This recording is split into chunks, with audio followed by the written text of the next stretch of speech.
Good evening everyone. Good evening sir. Good evening sir.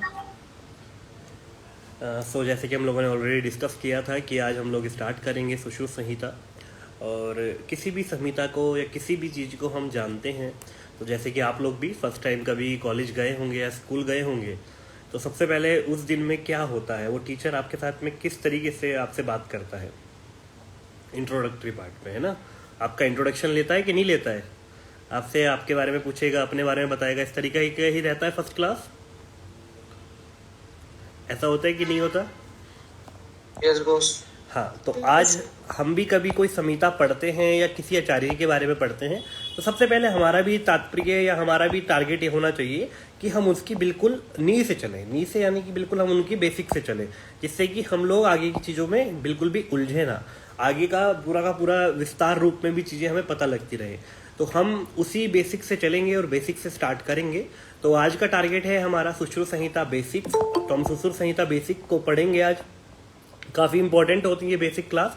तो ये basic class के बारे में हम देखेंगे कौन आचार्य सुश्रुत जी थे, ठीक है, उन्होंने सुश्रुत संहिता कैसे बनाई है, किस तरीके से उसका पूरा निर्माण हुआ था, किस तरीके से वहाँ पर आपका आयुर्वेद का अवतरण हुआ था। तो ये सब चीज़ें हम लोगों को पता होनी चाहिए, ठीक है। तो मैं चाहूँगा कि इस क्लास को बिगिन करने से पहले आप सभी लोगों के हाथ में एक कॉपी और एक पेन होना चाहिए। तो कॉपी और पेन आप रखेंगे तो वो ईजी हो जाएगा हम लोगों के लिए, क्या करने के लिए, इस चीज़ को थोड़ा सा लिखने के लिए, सॉर्ट करने के लिए। तो कॉपी और पेन हम लोग स्टार्ट करते हैं लिखना और समझना। कोई भी क्वेश्चंस होंगे, क्वेरीज होंगी, वो क्लास के एंड में हम लोग डिस्कस करेंगे। तब तक आप लिख सकते हैं और डाल सकते हैं अपनी कोई भी क्वेरीज मैसेज बॉक्स में। तो हम लोग स्टार्ट करते हैं सबसे पहले सुश्रुत संहिता। तो देखिए, सबसे पहले कोई भी संहिता को आप जानेंगे, समझेंगे, तो उससे पहले आपको पता होना चाहिए कि वो संहिता एग्जैक्टली है कहाँ से।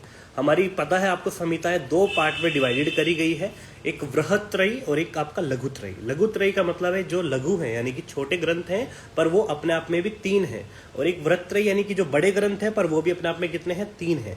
तो वृहत्त्रयी और लघुत्रयी का सिंपल मीनिंग है वृहत यानी बड़ा, जो बड़ा होने के साथ 3 है, और लघुत्रयी यानी कि छोटे होने के साथ 3 है, और लघुत्रयी।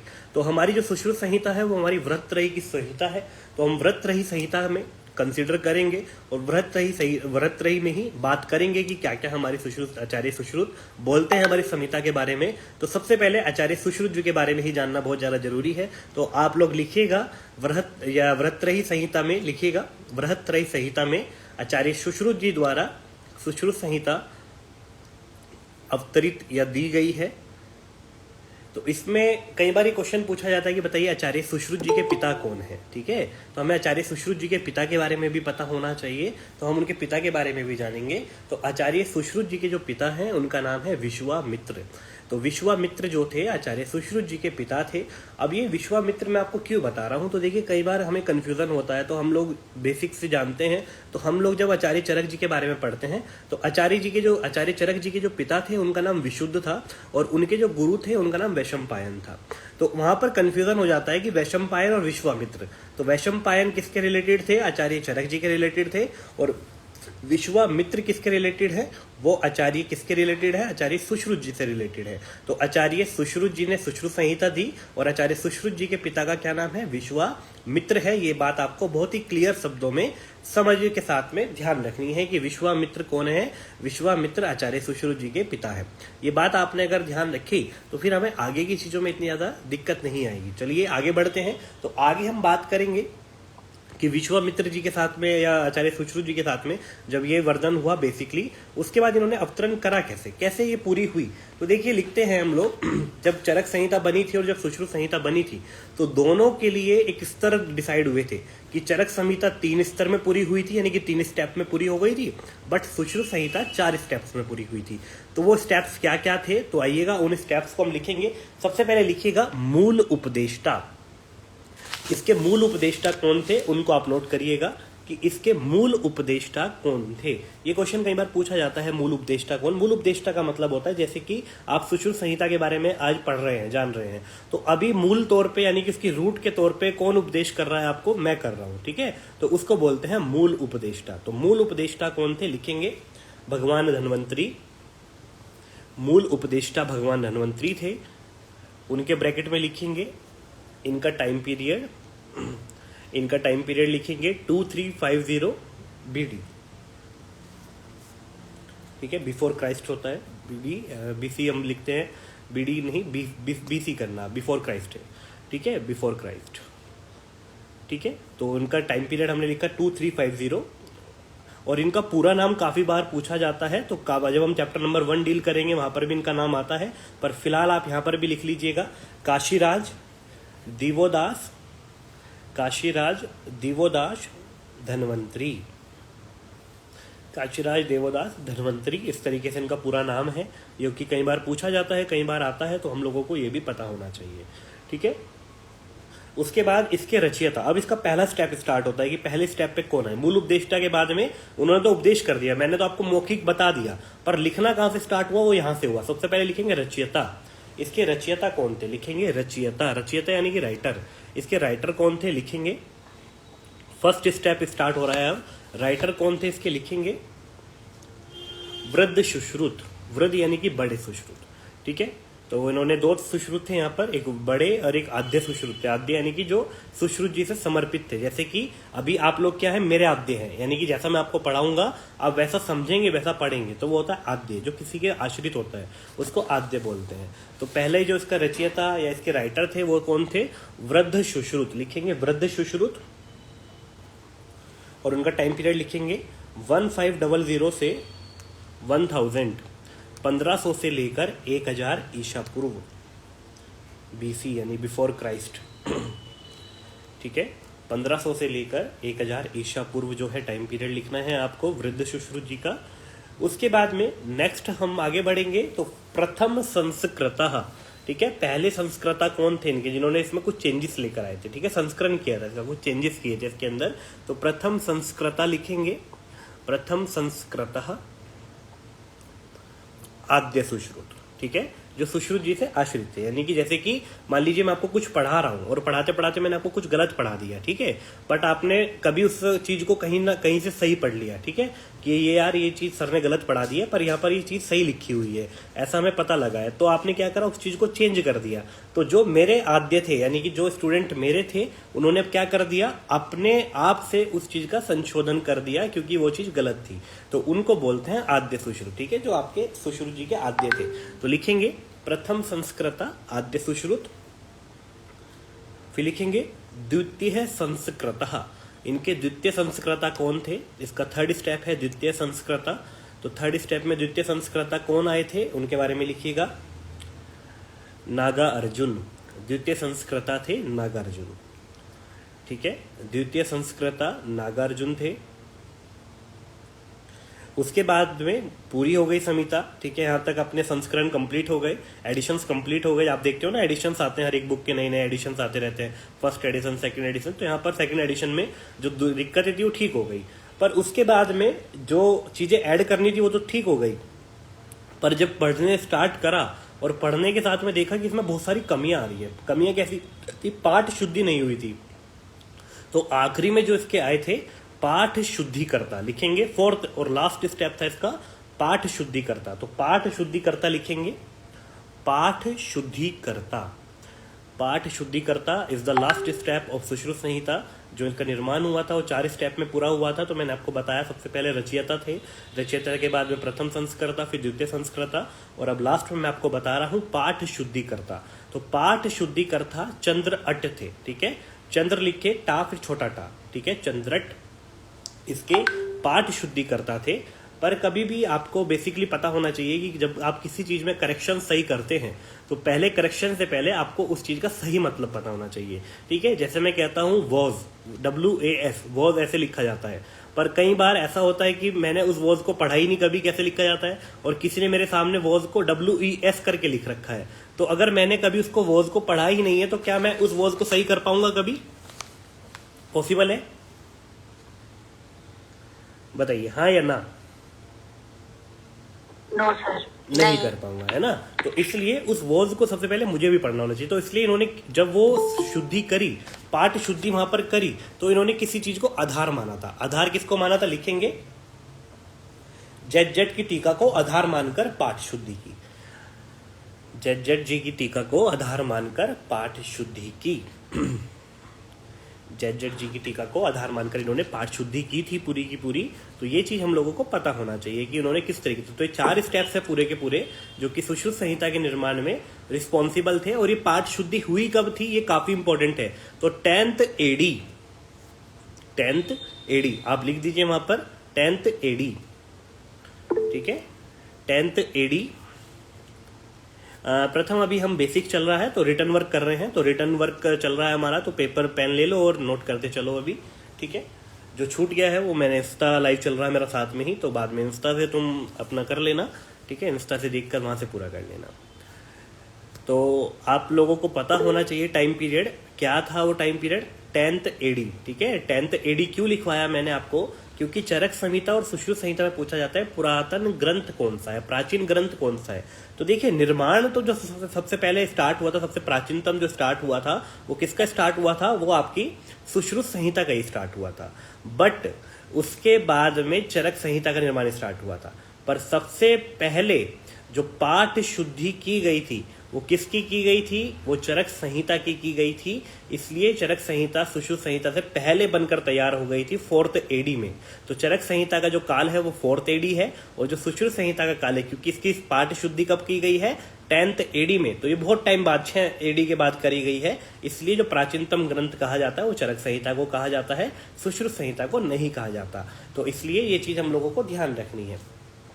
तो इनके पाठ शुद्धिकर्ता मैं दोबारा से बता देता हूँ, चंद्रट, ठीक है, चंद्र लिखकर टा फिर उस पर छोटा टा, ऐसे आपको याद रखना है। चंद्रट इसके जो है पाठ शुद्धिकर्ता थे, और इन्होंने किसको आधार मानकर पाठ शुद्धि की थी, तो जेड जी की टीका को आधार मानकर इन्होंने पाठ शुद्धि की थी। ये बात आपको ध्यान रखनी है, ठीक है। तो ये बेसिक सी चीज थी जो हमने देखी जानी।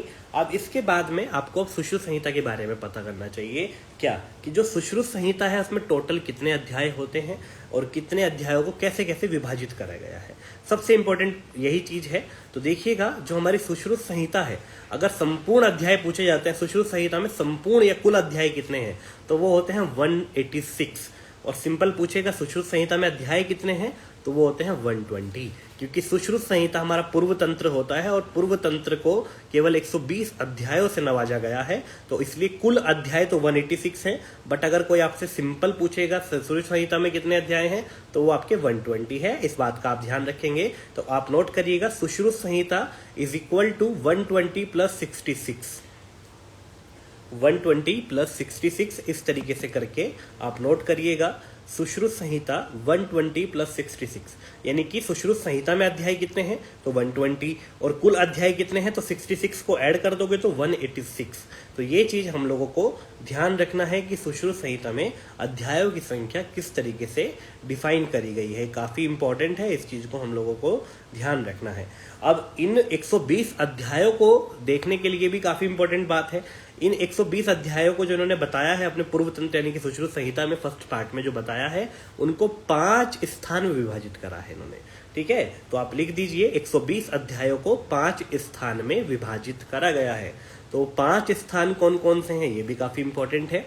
तो अब उन 5 स्थानों के बारे में ही जानेंगे हम लोग कि कौन से स्थान में कितने कितने अध्याय हैं और कौन कैसे इनका सीक्वेंस है। जैसे कि हम चरक संहिता में भी देखते हैं कि पहले सूत्र स्थान, फिर निदान, फिर विमान, है ना, इस तरीके से करके आते हैं। तो यहाँ पर भी देखते हैं कौन कौन सा आता है। तो सबसे पहले लिखेंगे सूत्र स्थान। अब वो जो 120 चैप्टर हैं उनका विभाजन पढ़ रहे हैं हम लोग, ठीक है। तो सबसे पहले देखेंगे सूत्र स्थान। तो सूत्र स्थान में लिखेंगे 46 चैप्टर। तो 120 में से 46 चैप्टर किसने ले लिए, हमारे सूत्र स्थान ने ले लिए। उसके बाद सेकंड लिखेंगे निदान स्थान, ठीक है, निदान स्थान। निदान स्थान के 16 चैप्टर, ठीक है। निदान स्थान में कितने चैप्टर हैं 16, ठीक है। निदान स्थान की एक और स्पेशल बात है कि निदान स्थान में आचार्य चरक ने केवल 8 चैप्टर बताए हैं, बाकी सभी ने 16 ही बताए हैं, ठीक है। आचार्य चरक ही केवल एक थे जिन्होंने 8 बताए हैं, बाकी सभी के 16 हैं। अष्टांग हृदय, अष्टांग संग्रह, कुछ भी हो, 16 चैप्टर्स को ही लेकर चले हैं। उसके बाद आगे देखेंगे शारीर स्थान, ठीक है। शारीर स्थान के बारे में बात करते हैं तो तीसरा स्थान आता है शारीर स्थान। शारीर स्थान में इन्होंने 10 अध्याय बताए हैं। शारीर स्थान में इन्होंने 10 चैप्टर्स बताए हैं, इस चीज को ध्यान रखेंगे। तो हम लोगों ने अभी तक 3 स्थान देखे। सबसे पहले सूत्र स्थान जो कि मेजर, जिसको सिर स्थान भी कहा जाता है, क्योंकि किसी भी संहिता की स्टार्टिंग जो होती है वो सूत्र स्थान से होती है, और हमारी बॉडी की जो स्टार्टिंग होती है वो भी सिर से होती है ना, तो इसलिए आपके सूत्र स्थान को ही सिर स्थान भी कहा जाता है। आचार्य चरक ने बहुत अच्छे से एक्सप्लेन किया है इस चीज को। ठीक है, तो सबसे पहले सूत्र स्थान, उसको हमने देख लिया। सूत्र स्थान में 46 चैप्टर है। उसके बाद में हमारा निदान स्थान देख लिया, 16 चैप्टर है। शारीर स्थान, उसमें 10 चैप्टर है। अब लिखते हैं चिकित्सा स्थान। ठीक है, चिकित्सा स्थान। तो अब चिकित्सा स्थान को हम देखेंगे। तो चिकित्सा स्थान को अब देखिएगा, चिकित्सा स्थान में पूछे जाते हैं चैप्टर्स। तो चिकित्सा स्थान में हमारे आते हैं 40 चैप्टर्स। चिकित्सा स्थान में 40 चैप्टर्स आते हैं, इसको हमें ध्यान रखना है। उसके बाद लास्ट में आता है कल्प स्थान। ठीक है, तो कल्प स्थान के बारे में जब बात करते हैं तो कल्प स्थान इसलिए विशेष है यहाँ का, क्योंकि कल्प स्थान के अंदर क्या होता है, कल्प स्थान के अंदर इन्होंने पूरा विष का वर्णन किया है। ठीक है, तो विष का वर्णन किया है, पूरा का पूरा जितना भी विष है, अगध का वर्णन जो है पूरा का पूरा कल्प स्थान में मिलता है। इसलिए इसके अंतर्गत कितने चैप्टर्स मिलते हैं हमें, इसके अंदर हमें मिलते हैं 8 चैप्टर, 8। ठीक है, 8 चैप्टर्स का समावेश है किसके अंदर, आपके कल्प स्थान के अंदर। तो इस तरीके से जो आपके 120 चैप्टर हैं वो पूरे के पूरे डिवाइड करे गए हैं 5 स्थानों में। यहाँ से क्वेश्चन बनता है, बताइए कौन सा स्थान नहीं माना है। तो आप देख रहे होंगे विमान नहीं माना, इंद्रिय भी नहीं माना, और आपने देखा होगा लास्ट में आपका सिद्धि भी नहीं माना। तो 3 स्थान कम माने हैं आचार्य चरक जी के कंपैरिजन में, अगर चरक संहिता से इसको कंपेयर करेंगे तो ये चीज आपको ध्यान रखनी है कि 120 अध्यायों को किस तरीके से डिवाइड करा गया है। पर यहाँ पर अभी हमारा जो पूरा का पूरा करिकुलम है, इसको लेकर संहिता के चैप्टर्स लेकर कंप्लीट नहीं हुआ। ये तो बात हमने कर ली किसकी, ये तो हमने 120 अध्याय की कर ली। अब जो 66 चैप्टर हैं, अगर आप उनकी बात नहीं करेंगे, उनके बारे में नहीं समझेंगे, तो वो तो भाई दिक्कत हो जाएगी ना। तो वो 66 चैप्टर्स को इन्होंने क्या करा, सब्जेक्ट वाइज डिवाइड करा है, सब्जेक्ट वाइज। तो सब्जेक्ट वाइज में कैसे करा है, तो 66 चैप्टर जो उत्तर तंत्र में हम पढ़ते हैं उनको इन्होंने डिवाइड कैसे करा है, तो इन्होंने स्टार्टिंग के जो 26 चैप्टर है लिखेंगे, स्टार्टिंग के 26 चैप्टर शालक्य तंत्र के हैं। सभी को समझ में आ रहा है ना भाई, रेस्ट सभी को समझ में आ रहा है। हाँ, बेसिक है ये सारा, ये हमें पता होना चाहिए ना। तो स्टार्टिंग के 26 चैप्टर इज डोमिनेंट टू शालक्य तंत्र। ठीक है, वो डोमिनेट करे गए हैं किसको, शालक्य तंत्र को। उसके बाद आगे के जो 12 चैप्टर है वो कुमार भृत्य को। ठीक है, कुमार को कितने चैप्टर दिए गए हैं, 12। ठीक है, कुमार भृत्य को 12 चैप्टर। उसके बाद स्टार्टिंग 26 के बाद जो 27 चैप्टर स्टार्ट होते हैं वो आपके 12 चैप्टर कहाँ मिलेंगे, कुमार भृत्य को डोमिनेट कर दिए हैं।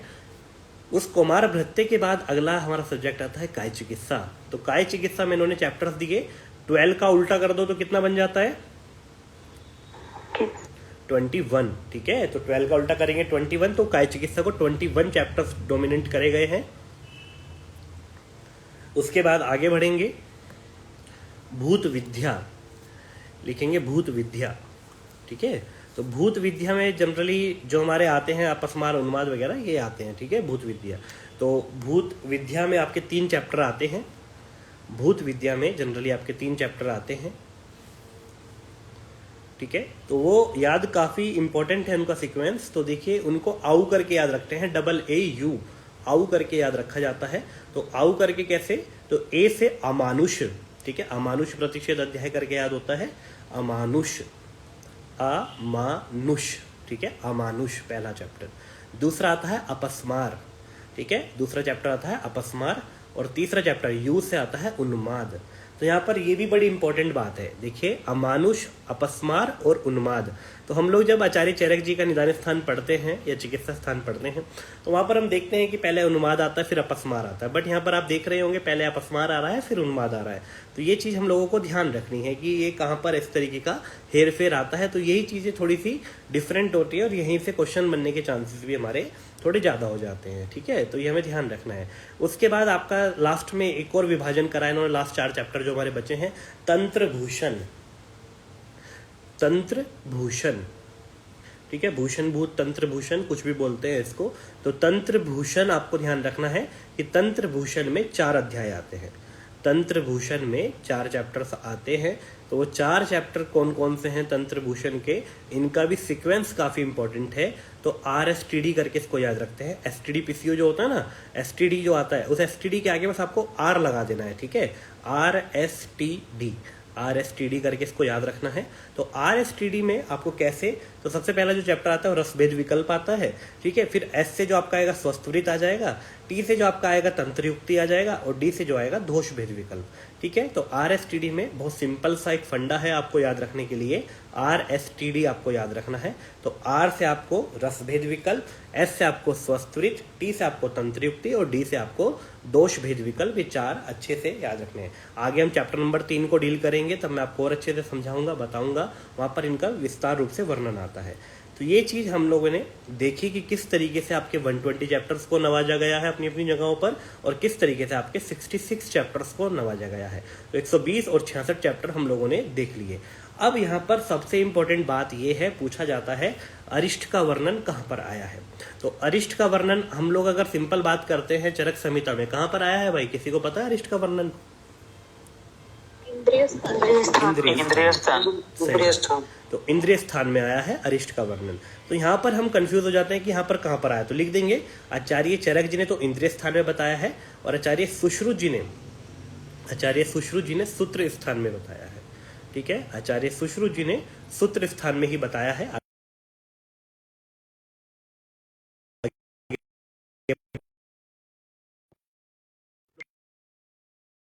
तो आचार्य सुश्रुत जी ने अरिष्ट का वर्णन सूत्र स्थान में करा गया है। और अष्टांग हृदय और अष्टांग संग्रह के बारे में पूछा जाता है, तो अष्टांग हृदय और अष्टांग संग्रह ने कहां पर किया है, शारीरिक स्थान में किया है। तो आपको तीनों का पता होना चाहिए कि तीनों ने कहां पर वर्णन किया है। तो तीनों के बारे में मैंने आपको बताया कि आचार्य चरक जी का आप सभी को पता है इंद्रिय स्थान में है वर्णन अरिष्ट का, आचार्य सुश्रुत जी ने सूत्र स्थान में किया है, और आचार्य वाग्भट यानी अष्टांग हृदय और अष्टांग संग्रह ने अपने शारीरिक स्थान में किया है। ये बात भी आपको क्लियर होनी चाहिए। ऐसे ही एक और चीज है रसायन और वाजीकरण। तो रसायन और वाजीकरण का जो वर्णन है आचार्य चरक जी ने कहाँ पे किया है? चिकित्सा स्थान, चिकित्सा में, ठीक है। इन्होंने भी चिकित्सा में ही किया है, कोई बड़ी बात नहीं है। पर ये बताओ आचार्य चरक जी ने पहले किसका वर्णन किया, रसायन का कि वाजीकरण का? रसायन। तो पहला वर्णन उन्होंने रसायन का किया है, और उसके बाद में वाजीकरण का वर्णन किया है दूसरे अध्याय में। पर इन्होंने क्या कर दिया, इन्होंने उल्टा कर दिया। इन्होंने पहले किसको बता दिया, वाजीकरण को बता दिया, और उसके बाद में इन्होंने रसायन को बताया है। तो नीचे नोट कर लो, आचार्य चरक जी ने लिख दो रसायन के बाद एरो करके वाजीकरण, और इनका लिख दो सुश्रुत जी का वाजीकरण के बाद में एरो करके रसायन। तो ये काफी इंपॉर्टेंट है और यहाँ से क्वेश्चन बनते हैं, तो ये आपको ध्यान रखने हैं, ठीक है। मोस्ट इंपॉर्टेंट क्वेश्चंस होते हैं बेसिकली, जो यहाँ से पूछे जाते हैं, यहाँ से बनने के चांसेस होते हैं। तो इनको आपको बहुत अच्छे से ध्यान रखना है, बहुत अच्छे से समझ के रखना है। कुछ हद तक मैं समझाऊंगा, कुछ हद तक आप लोगों को समझने हैं। तो ये था हमारा पूरा टोल, मतलब कि कह सकते एक तरीके से पूरा का टूर था, एक हमारा बेसिक टूर था संहिता को लेकर। तो ये हमने करा पूरा का पूरा टूर अपना। तो आज के लिए जो क्लास थी वो बेसिक क्लास ही थी। तो मैंने आज पूरी बेसिक क्लास अपनी बताई आपको। अब आपका कोई डाउट है जो मैंने अभी तक पढ़ाया है, कुछ चीज़ समझ नहीं आई हो या कुछ इस तरीके का है, तो आप मुझे बता सकते हैं, मैं आपका डाउट क्लियर कर दूँ उस चीज़ को लेकर। जितने भी लोग क्लास में हैं, जितना पढ़ाया समझ आ गया? चलिए, कौन थे इनके पिता, आचार्य सुश्रुत जी के पिता कौन थे? विश्वामित्र थे, ठीक है। वैशंपायन कौन थे? चरक जी के गुरु थे, है ना। वहीं पे इसलिए ब्रैकेट में मैंने दोनों चीज बताई थी, आप लोगों को नोट कर लेना चाहिए, ठीक है। क्योंकि हम विश्वामित्र और वैशंपायन में अभी कंफ्यूज नहीं हो रहे हैं, पर आगे चल के कंफ्यूज ना हो, इसलिए आप लोगों को दोनों चीजें नोट कर लेनी चाहिए कि Vishwamitra is the father of Acharya Sushruta and the Vaishampayan is the guru of Acharya Charak. ये चीज आप लोगों को क्लियर होनी चाहिए, और ये बहुत ज़्यादा इम्पोर्टेंट है, ठीक है। तो ये चीज़ आप लोगों को क्लियर रखनी है अपनी। उसके साथ साथ ही हम लोगों ने पढ़ा कि अपनी जो सुश्रुत संहिता है उसका जो निर्माण कार्य कंप्लीट हुआ था, कितने स्तर में कंप्लीट हुआ था? 4 स्तर में। उसके मूल उपदेष्टा कौन थे? भगवान धन्वंतरी थे। उसके शुद्धिकर्ता कौन थे, पाठ शुद्धिकर्ता? चंद्र थे। किसको आधार मानकर उन्होंने पाठ शुद्धि की थी? जज्जट की टीका को आधार मानकर की थी, ठीक है। जज्जट जी की टीका का नाम स्पष्टीकरण में नहीं है, नाम उनका अमौखिक है, इसलिए नाम नहीं आता यहाँ पे, ठीक है। तो ये चीज हमें ध्यान रखनी है। तो सुश्रुत संहिता में कुल अध्याय कितने हैं? 186। सामान्य तौर पर अध्याय कितने हैं? सामान्य तौर पर 120, ठीक है। कितने स्थानों में विभाजित करा है 120 अध्यायों को? पाँच 5 स्थानों में। रसायन का वर्णन पहले है कि वाजीकरण का? वाजीकरण का कहाँ पे गया है, कौन से स्थान में किया है? चिकित्सा स्थान। ठीक है। कुमार वृत्ति में कितने अध्याय बताए गए हैं? 12।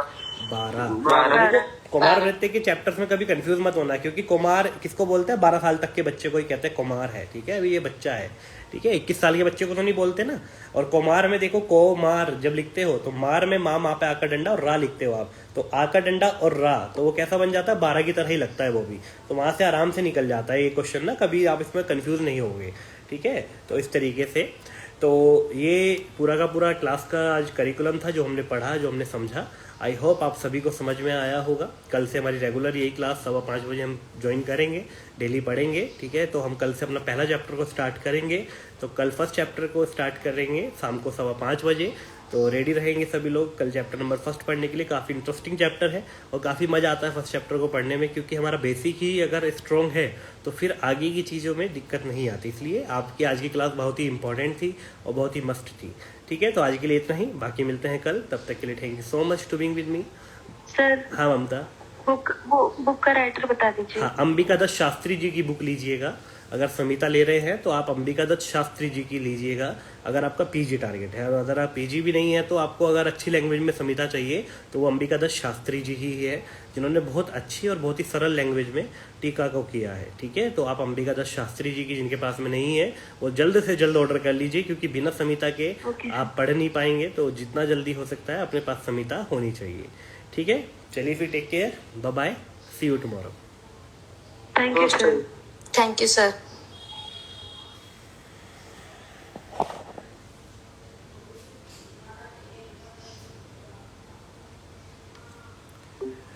मैम के ठकराल जी की बुक को मैं बोला हूँ कि जैसे कि आपका टारगेट अगर पीजी का है तो फिर मैं अदर देन राइटर नहीं बताता आपको, क्योंकि जितना सरल लैंग्वेज अंबिका दत्त शास्त्री जी की है उतनी सरल लैंग्वेज किसी की नहीं है। तो इसलिए must go with Ambika Datt Shastri, हमारा मस्ट हो जाता है। तो इसलिए मैं अंबिका दत्त शास्त्री ही बताता हूँ। वैसे आपको हो सकता है कि के ठकराल आपके लिए गो थ्रू हो, बट मेरे लिए नहीं है, तो मैं इसलिए नहीं कह सकता, गलत गाइड नहीं करूँगा। हो सकता है वो आपके लिए अच्छी, मैंने कभी पढ़ी भी नहीं है ना देखी है, पर हमारे गुरुजन और हमें सब जो भी बताते हैं वो अंबिका दत्त शास्त्री ही बताते हैं बेस्ट। तो जितने लोग लाइव में थे उन सबको समझ में आया, पूरी क्लास मैंने करवाई आप लोगों को, तो ऐसा मैं उम्मीद करता हूँ। बहुत ही स्लोली मैंने चीज़ों को डिस्कस किया, बताया, समझाया। तो ये बेसिक्स हैं जो कि आपको आने चाहिए और समझ आने चाहिए। कल भी हम 5:15 बजे क्लास लेंगे। कल हमारी सेकंड लास्ट क्लास होगी यहाँ पर लाइव में। फिर हमारी जो क्लासेस हैं वो गूगल मीट पे चलती हैं, तो हम कल से फिर गूगल मीट पे ज्वाइन करेंगे। जो भी आप लोग इंटरेस्टेड होंगे क्लासेस के लिए वो हमें डायरेक्टली क्या कर सकते हैं, डीएम कर सकते हैं और हम उनको ऐड कर देंगे। ठीक है, फिर टेक केयर, बाय बाय।